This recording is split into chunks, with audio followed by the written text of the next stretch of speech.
Is the theme song new? Because it kind of feels like a kids show theme song, and I'm very into that aesthetic. I feel like little animal friends were about to come out, and like I'm not being sarcastic. I was very very stoked. Thank you all out for coming to my talk. For those of you who may not know, just out of curiosity, who here is like familiar with Backstory or Starcrossed or anything like that? Cool, couple peeps. And then who's here because they want to know about interviewing and role playing? Cool, cool. Who just wanted to sit down? Yeah. It's hard out there. Yeah. Who's here because they're obligated to take care of me? Yeah, thank you. Well, that's lovely. I welcome you all. Also, LARPers, raise your hands. People who LARP a lot. People who self-identify as GMs, who are the chronic GMs. Okay, great. And other tabletop players who maybe don't GM as much. Good, yeah, get those hands up. Players are important. We'll talk about that, actually. So my name is Alex Roberts. I host the Backstory podcast on the One Shot Network. It's pretty much the best role-playing podcast. I polled one person named Alex Roberts, and she was, it was unanimous, to say the least. So I have an interview show, and I bring on LARPers, I bring on game designers, I bring on people who've been making games for 20 years and people who are just working on their first LARP right now, people who are scholars in the field, and the show is about, not about a casual chat, but about as in-depth a conversation as I can have about things that are important to them, and their vision for the future, and maybe their personal history with role playing, but it follows the principles of things that I learned totally outside of role playing, which is that I have a background in counseling psychology, and I've volunteered in that field as well. And I started to notice that what people appreciate hearing and what helps you have a more productive conversation when someone is in a mental health crisis, actually the exact same questions and line of talking and way of talking as when you're trying to talk to them about their work, their academic work, or their passion. And then I started to realize that some of those same principles started to apply when I was GMing. So that's where the idea for this talk came from. So just to give you a little bit of a background. I don't actually do that much GMing. I play a lot of GM-less tabletop games, and I play a lot of short scenario LARPs, and a handful of longer LARPs than that. So my experience comes from that.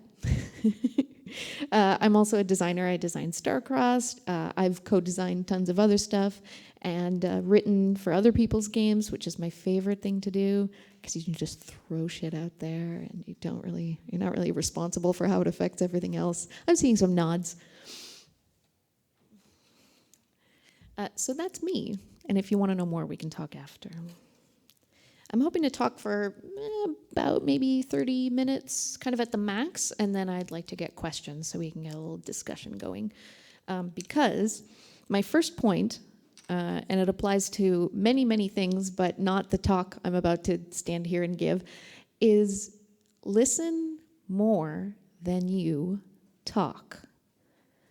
That's going to be my advice for role-playing games today, but I encourage you to just kind of try it on whenever, maybe in a meeting or maybe the next time you and your partner are having a fight.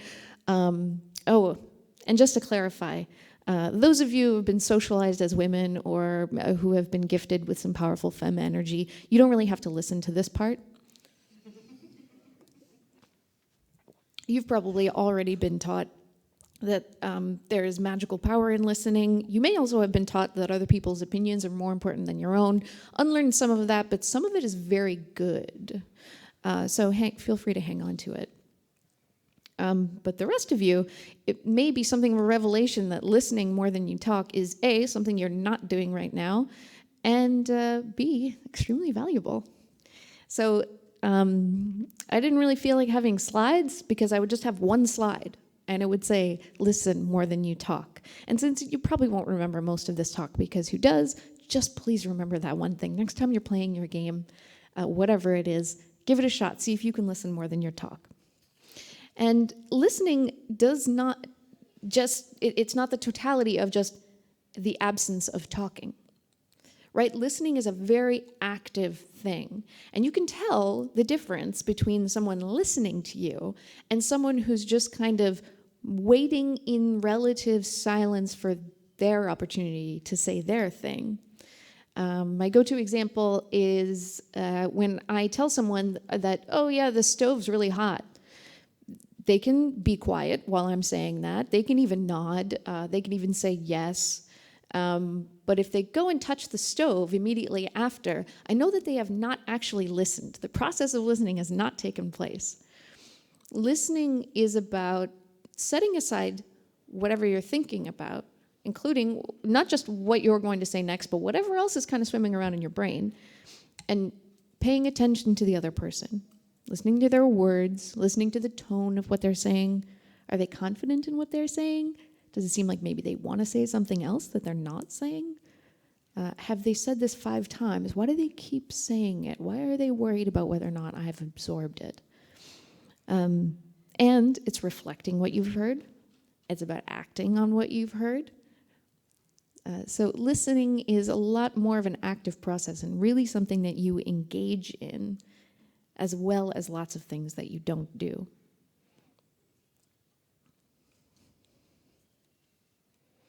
So now listening more than you talk also means that it's not as though your words do not matter, right? When I'm doing an interview, I try to make sure that my talking is a lot shorter than their talking. The evidence of that comes out in editing because it's directly in front of your face. Okay, how many of their waves are this high and how many of my waves are that high? When I was doing my own production, it was very easy for me to actually just snip out half of what I said, like in post. Oh, sorry, in post. But now I don't get to do that myself, and so I actually have to do it in real life, like as I'm talking to people. And you realize pretty quickly that it's actually usually pretty easy to say what you need to say. If you're asking a question, in probably like half as many words. I really encourage you to try it sometime. Go back and forth with another person, maybe someone who you like role-playing with, because it's kind of a role play. And, just role play out a scene and then go, okay, do the same thing with half as many words coming out of your mouth, and just keep doing it and keep doing it and keep doing it. And eventually it will get silly and nonsense, but it does not happen as quickly as you might think it does. So your words actually matter so much if you've decided in advance that you're not going to say quite so many of them. And so, okay, so your words are super important. What are you going to talk about? Well, probably not yourself. Sometimes that seems like a really obvious option, right? It seems like a way to connect with someone else. If you, for example, they're telling you about something that they've experienced and you've experienced something similar, it seems very obvious to tell them that, but then you've shifted the energy of the conversation away from the other person towards yourself. Again, sometimes it's totally appropriate, but if you're interviewing someone, or if you're trying to help them through a crisis situation, it's not actually that useful. Because not only will their attention be taken towards you, but you'll also start thinking about your own stuff and stop thinking about the other person. So what should you be saying? Well, I feel like the most super kind of basic journalism-y type things that people think of are the who, what, when, where, and why, right? You want to know who's involved and you want to know what is going on. So setting aside like a real life example, this is something that happens in LARP all the time, right? So there is something going on the other side of the field or the other side of the forest, and it's the most obvious thing in the world, not just for your own interest, but also to have kind of an interesting scene with a person, to go, oh my gosh, what happened, right? And just to make something, and you want to know who was involved, and you want to know what, when, how long has this been going on?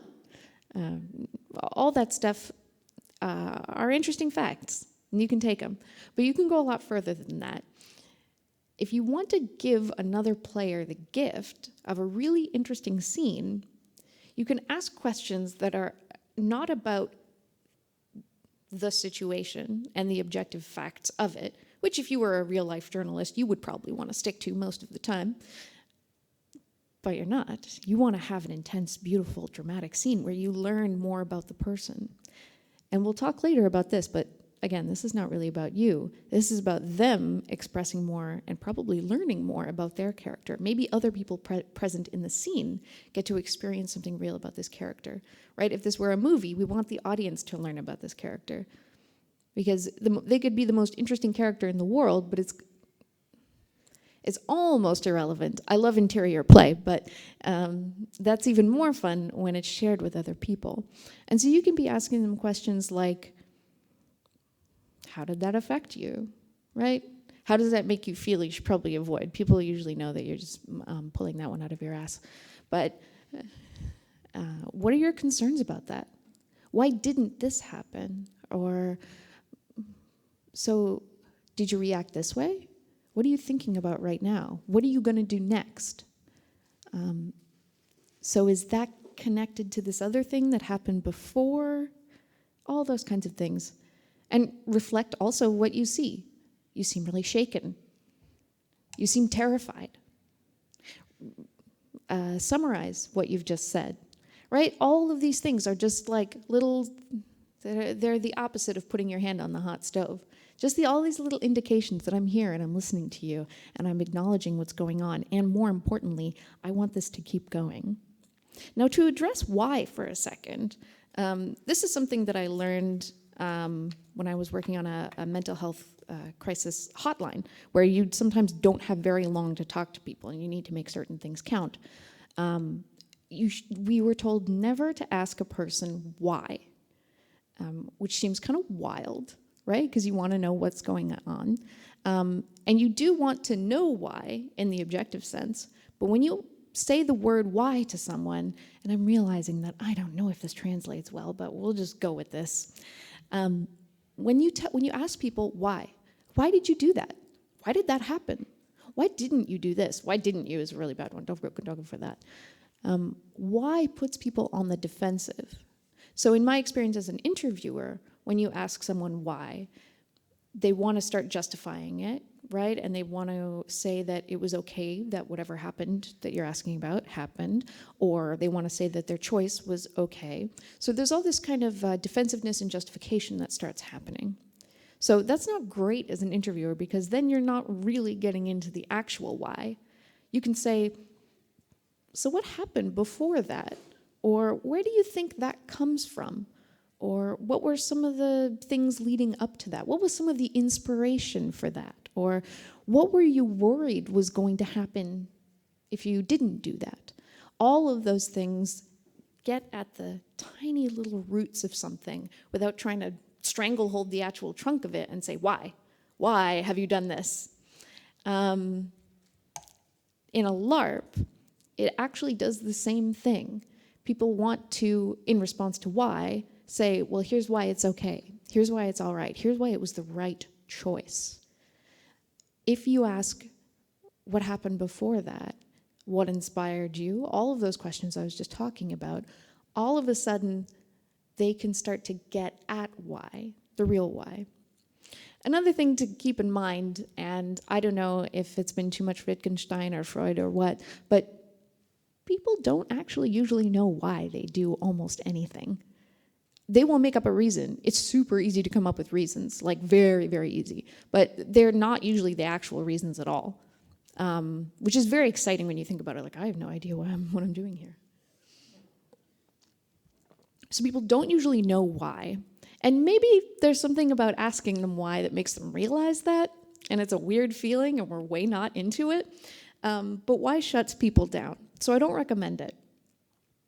But if you start to explore what happened before that, and what were you worried about, and what were you hoping would happen, and did it happen?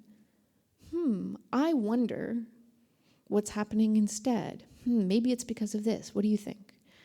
Then you can get at why. Now, what's cool about doing that in a therapeutic or in a sort of journalistic way is that you start getting to the truth and also exposing a little more of the story to the audience. But in a LARPing context, we have zero idea why whatsoever, because, well, if it wasn't on my character sheet, that information doesn't exist yet. And so you get to make up why, not just off the top of your head, but something that feels real. Because again, whatever you have decided your character thinks is the why, this is going to get twisted, couldn't possibly be the actual why.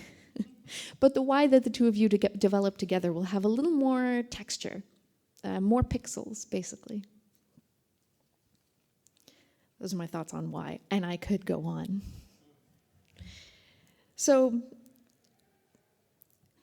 as I said, asking someone anything in a LARP, asking someone about what's going on, about what's happening, what's going on with their character, is a gift. It is not just a way for you to obtain information. It is a way for them to open up. It's a way for them to explore. But I know maybe what some people are thinking, right? Depending on your style of LARP. Maybe I've just come from too many American LARPers. But some LARPers are very, very concerned about secrets. You know, my whole game is based around these secrets. And so, you know, if too much starts getting out, is the whole thing going to be over in 5 seconds? Is it going to fall apart? And that's possible. If you really wrote like a super bad LARP that would completely fall apart if people knew what was going on, I don't know. I can't make any guarantees. But in my experience, secrets are fun when you share them. And if more people can share the secrets, it's great. Probably the best thing that could ever happen is if during the debrief of a LARP or the after party, everyone thought that they had a secret, but it was the same secret, and they just kept it secret from each other.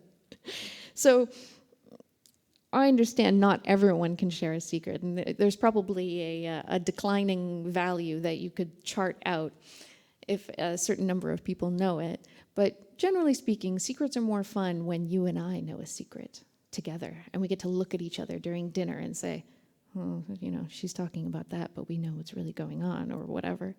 So players are very hesitant to share their secrets in character because they've been told that their character doesn't want to share it.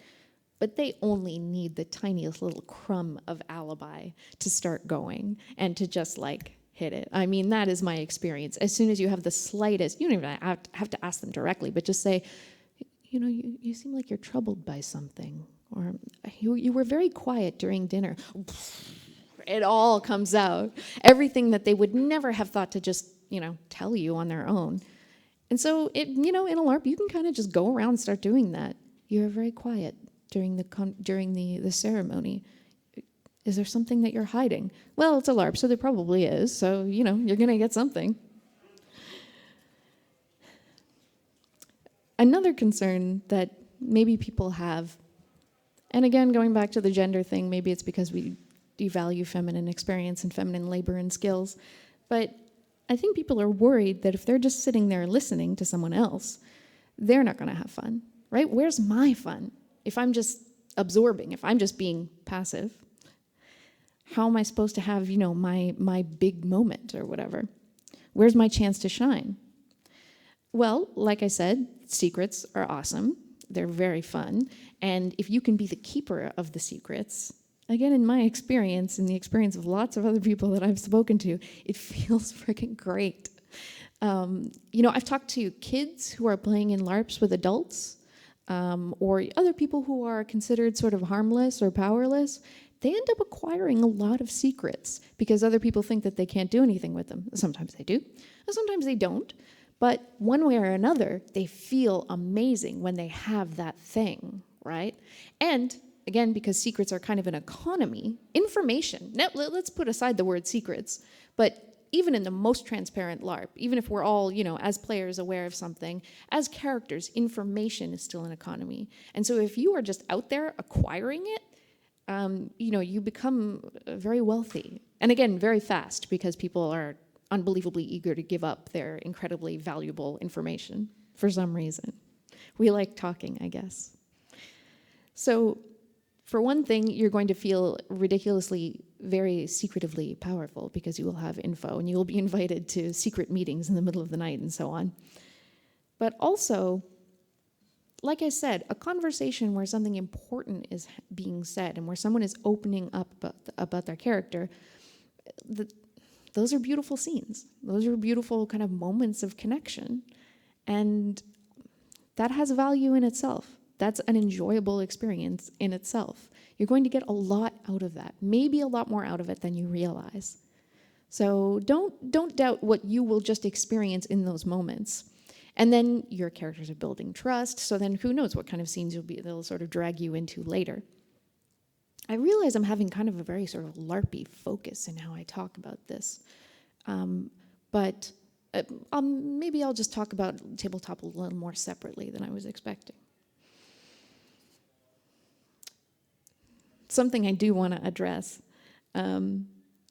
Grand monologuing, big statements, important voices, fancy hats, good costuming, right? I think these are a lot of things that maybe either we expect of ourselves or maybe even we expect of other players to be the sort of good LARPer. Oh, I love LARPing with so-and-so because they always bring these amazing costumes. Or I love LARPing with such and such because, they're a great actor.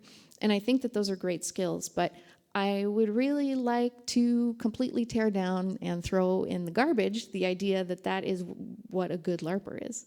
Because I think that a good LARPer is someone who shines a light. I don't think that the most valuable people in our community are the ones who can put on a good performance. I don't think that the most I don't think that the greatest skill is the skill of being the lead performer in the play. I am much more excited about the stage director, and I am the most excited about the person in the lighting box, right? Doing the rigging and pressing the buttons, because I think shining the spotlight is not only very satisfying, but I think it's absolutely essential. And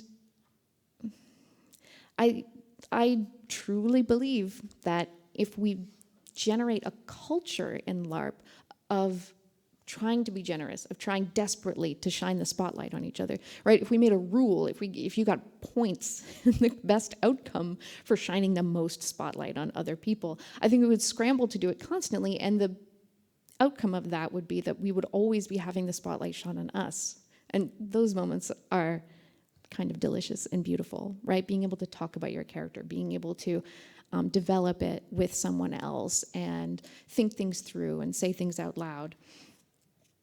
Now, if the idea of being a spotlight shiner in a LARP is very exciting to you, there's a couple of roles that I can recommend you try to either develop or grab a hold of. So I have some, if there's like a school setting or other settings where you maybe a spaceship or something like that, I keep seeing counselor roles in a lot of LARPs, right? Your whole job is to, and this is separate from being an actual LARP counselor, like a safety person, but if you are there as, ship's counselor, Deanna Troi type deal,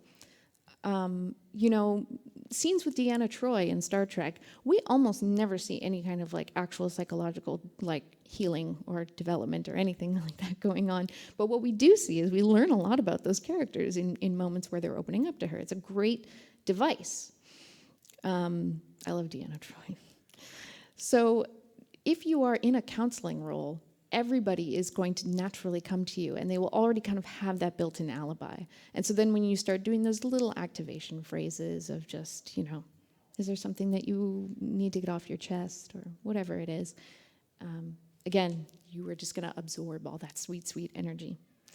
Hard-boiled detective is one that I don't have as much experience with, but don't feel stuck to the actual journalistic role of who, what, when, where, and why, and stick to the facts and whatever. Like, screw that, right? You're in a LARP. Just get the spice must flow, the info must flow, get it out there. Ask way too personal questions, ask very subjective questions, things that, the Associated Press or whatever would not really let you print. Go for it. Be a very, be a relatively unethical journalist. So I think journalism is probably one of the most fun, especially if you can have people who are there playing your camera crew, because then you can turn a camera directly into someone's face. I played a journalist who had like a real camera, and what I found was that if you just tried to kind of get B-roll of people doing their stuff and you showed up silently with a camera, everyone would stop what they were doing and get really self-conscious. So I advise against that. But if you can wait until something interesting happens, or just walk up to someone, right, and say, ask them a question, and then turn around directly to someone else and say, the Corellians have just stated, or not, Star Wars Corellians, sorry, I just remembered where I am, have just stated that they would be open to reopening trade routes with the Jabraxians. What do the Jabraxians have to say about this? Right? If you just demand a statement from people, it sounds really kind of intrusive, but we're LARPers, we love it. So it's a very, very fun way to just get people talking, especially if they say something kind of regrettable and inappropriate, because then you can turn right the hell around, find someone else to say, so-and-so just said such and such. Does your corporation have anything, they're a representation of your corporation, do you have anything to say about this incident? And there you go, scandal. Everybody loves it. So that one's particularly fun. I play a journalist whenever I can. Now, as I was saying, all of this does not just apply to LARP. This is very, very much a tabletop thing. Because you can be asking your fellow players all of this stuff, right? Your character, yeah, you're all at the table. You personally know what happened, right? There's a kind of total transparency, unless you're doing weird little other room talks.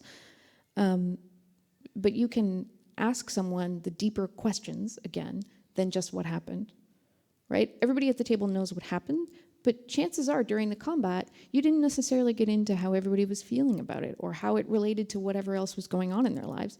And it's totally up to you as a player to just, at the campfire or whatever afterwards, you can ask someone, you almost died back there. How are you feeling? Or, looking your undead wife in the eyes and having to tear her down like that, how is this affecting, or whatever. It could be something a lot more pleasant than that.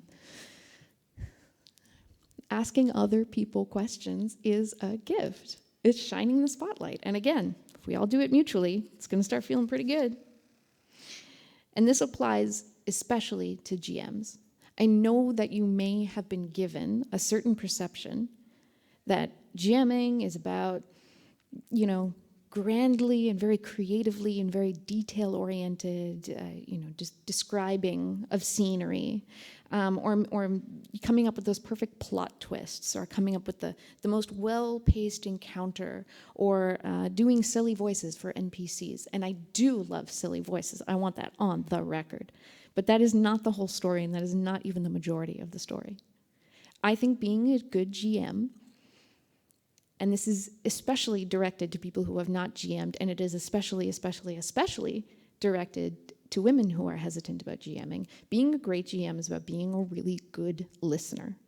I have spoken to so many people who say that they are not comfortable GMing because they don't think they're that creative, and they don't think that they can think on their feet and come up with those things, just out of thin air. And I don't think things that are come up with out of thin air have a very high probability of being relevant and interesting and meaningful to your players. Your players are dying to tell you what is relevant and interesting and exciting for them and for their characters, right? They do it either through the character, and they want to do it directly to your face as a player, maybe at the table or maybe in an email or over coffee somewhere else. People are, if you're playing in a GM kind of directed way, then you have a lot of power over what happens at the table. And with great power comes great responsibility and great fun. So just listen. Just ask your players Okay, good session. Well, I enjoyed it. Yeah. How did you enjoy it? Did you like this particular part? Oh, okay, that's interesting. What would you have wanted to do differently? Um, okay, well, let's say we did that again sometime. What might change? What would you want to stay the same? And again, don't put your hand on the stove after doing that. You actually have to listen. You actually have to pay attention. You can take notes if you have to. That's fine. My memory's not very good either. And you can still stay behind the screen and be very threatening and scary and try to get that TPK. But it's got to be a TPK that means something, you know? It's got to be the TPK they long for in their hearts.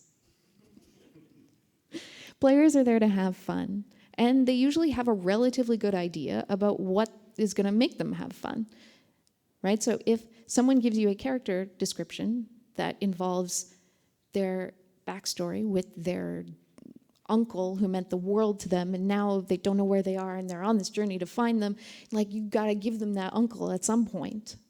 Or, you know, if it's all about getting even with their brother who was so cruel to them as a child, and they just need to do something, figure out some kind of something, have a conversation about something.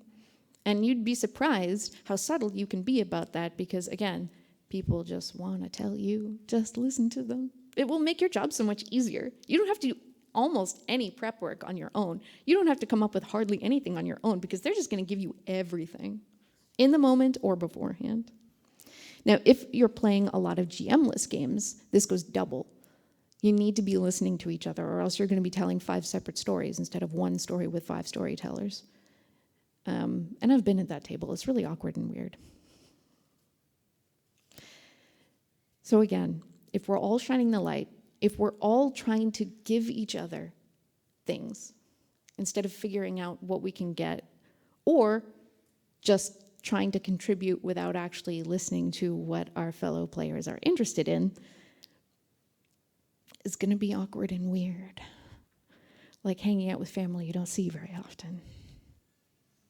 But I think if we're all really, really paying attention to what each other is interested in, and the only way to do that is to really, really pay attention to what they have to say, which means asking questions, which means stepping outside yourself for a moment, not thinking about what you're into, not thinking about what your character is into, but really actually being genuinely interested in this genuinely interesting person in front of you. I regret to inform you, every single person on this earth is very, very interesting. If you can absorb that and then figure out what you're going to do with it, it's going to be like the best Christmas morning every single time. So that's what I personally have to say. But I'm very, very interested in questions that the audience might have. And by questions, I do mean questions. If your question is more of a comment, we can totally talk about it afterwards, but that will be a conversation between you and I. Does anybody have anything that they might be interested in saying? I was wondering, before a game, be it tabletop or LARP, how could I, as a GM, teach the players to ask questions from each other?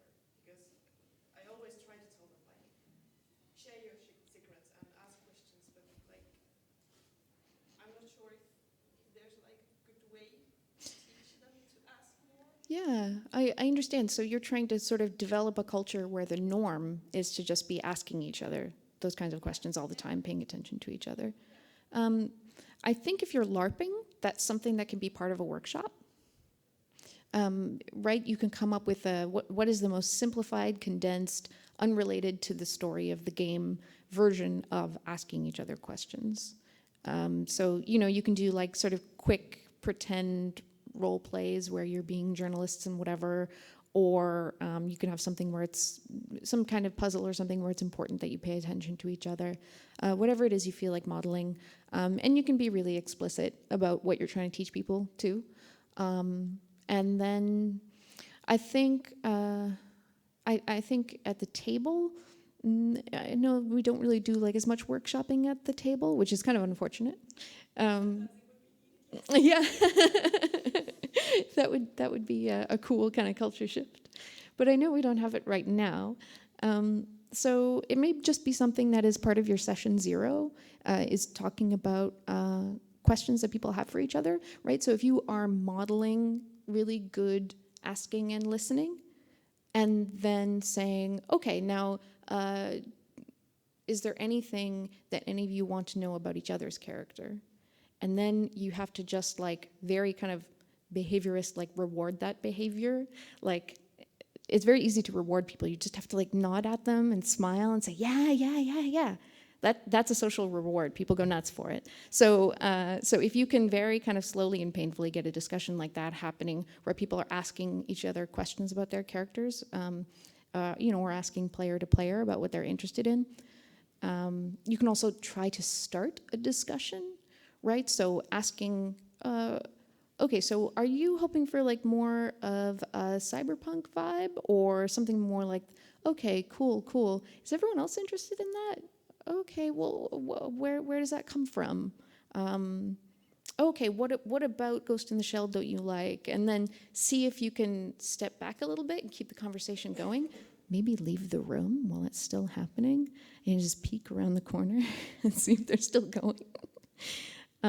So I really feel you that, especially in a tabletop setting, it can be really hard if they're not used to it, and if they're used to looking to you for information, which that's really hard to get people out of that rut.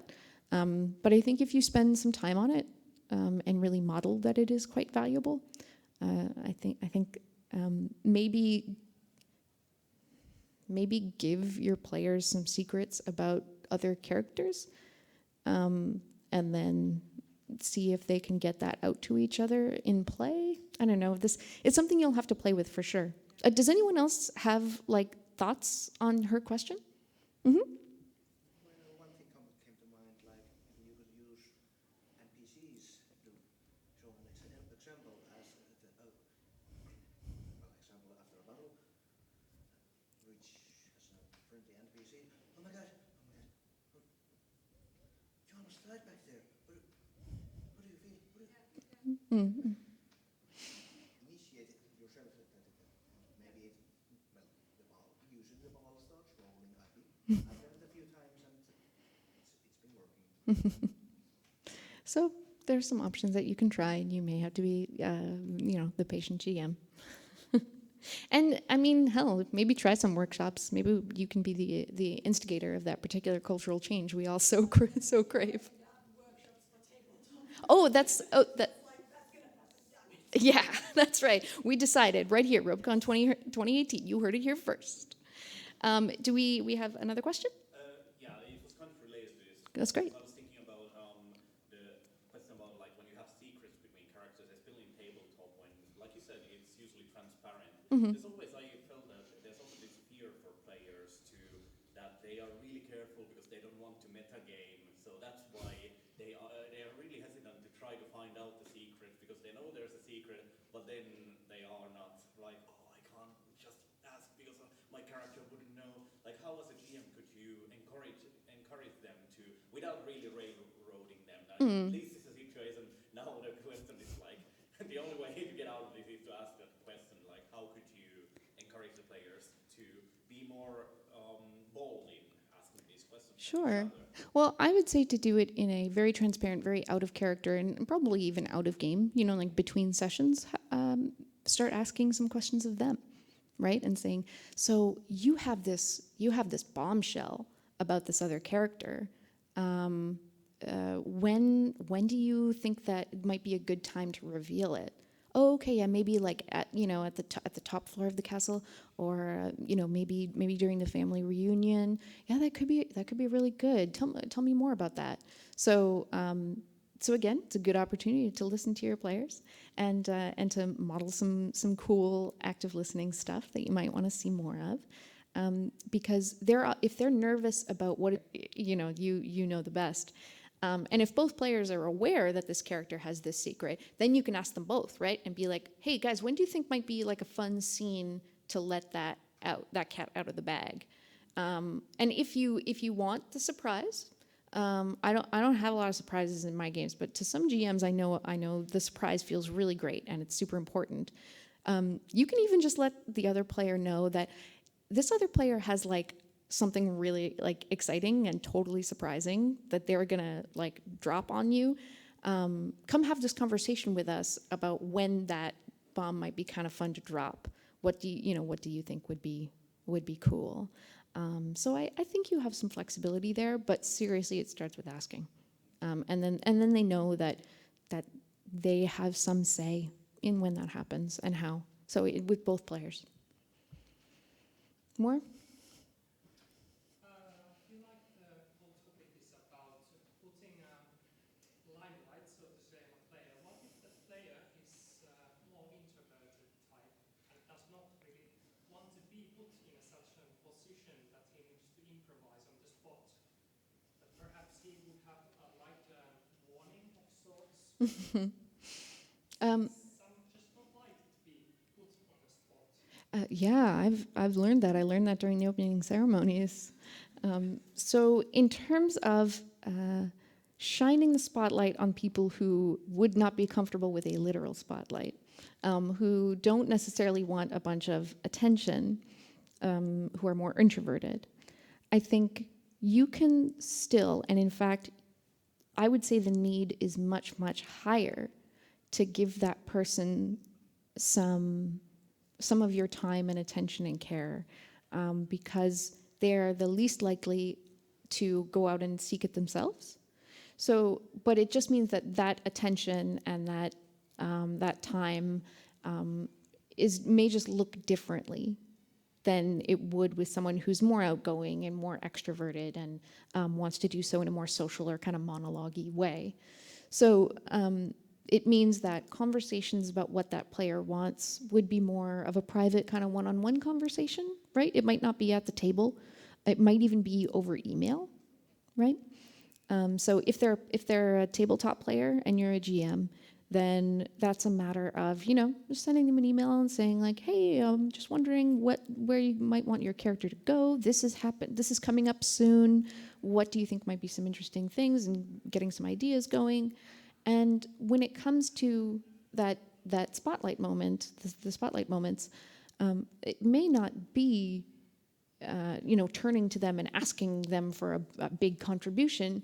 It might just be that they are doing something very subtle, right? Oh, okay, so this is the moment when your character just reaches down and flips that switch and they say nothing and everyone else realizes what's happened, and it all comes crumbling down, or the lights go on or whatever. So there's still things that they want to do, and there are still ways to have a really good in-depth conversation with them about it. But it just means that the conversation may be quieter and it may be more private, and what they do may be more subtle and maybe more about action than speech. Does that make sense? It's an okay answer. Well, let's keep developing it. So I was very focused on tabletop. Are you asking more about LARP? No, this was more on tabletop. Are there more concerns that you have about a particular player? Yeah. Okay. It's just, well, to put it in perspective, we Finns are a bit introverted, so you kind of need to activate the players. Mm-hmm. Yeah, I think I'm glad that a lot of GMs talk to their players over email, right? Because that gives them an opportunity to have something that's a little quieter, and to say like, hey, what would get you really excited at the table? Would you be really excited about this? Offer options rather than asking them to come up with things cold. Yeah, that can help a little bit. Anyway, we can chat more about it if you want. I saw a hand up over here. Yeah, I can comment some more on that, and actually like expand upon what you just said. Yeah, my experience, I haven't GM'd for over 10 years, but I had two groups that were very much like you just described. And my experience is that focusing completely on making them do things rather than forcing them to have any form of dialogue type conversation often gets them soft enough so that like after 5 or 6 sessions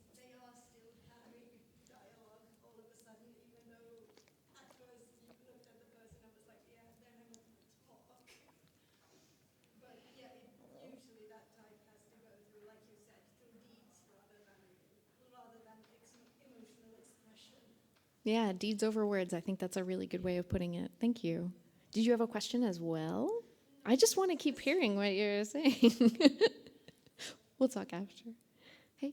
Well, related to last question, one of my group's GM did this trick that if a player wrote a little backstory, or maybe I drew a picture before the game, or maybe after a session or two, he gave a free magic item, which helped the group's introverted people develop their characters before the games, so when they got into spotlight, they could more easily roleplay their characters and roleplay the backstory because they had known it before. So maybe that's one tool to use. Sure, yeah.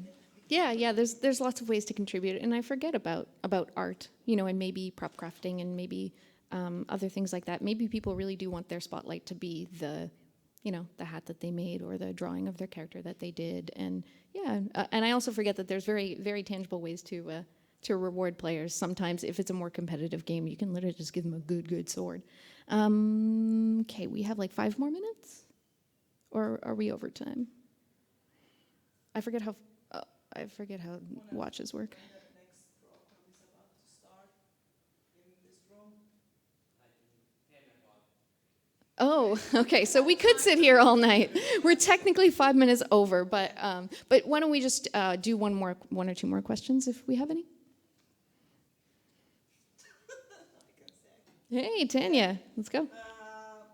What I have noticed that we have this little group that tabletop games, Middle Earth, but our game master GM asked us to write backstories and just answer those when Mm-hmm. the set of questions you just mentioned, and it helped a lot to develop the character and the relationship with the other players. And we talk much easily and ask questions more when the character has some depth into it. And I have secrets, and the game master, of course, wanted to know about those. And the backstory, I think it's something really important to me as well. Yeah.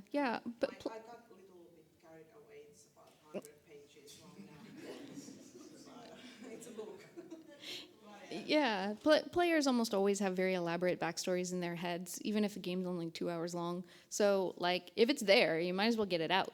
And if you can't ask for it in person, there's a lot of people who respond better to here's this Google Doc, throw it in, and that helps you a lot as a GM. I can tell you. Well, thank you, everyone, so much for coming and listening and contributing. If you want to stay in touch, I have contact info. We can swap. I would love to. I want to make lots of Finnish pals while I'm over here, so you make me very happy by doing that. But thank you.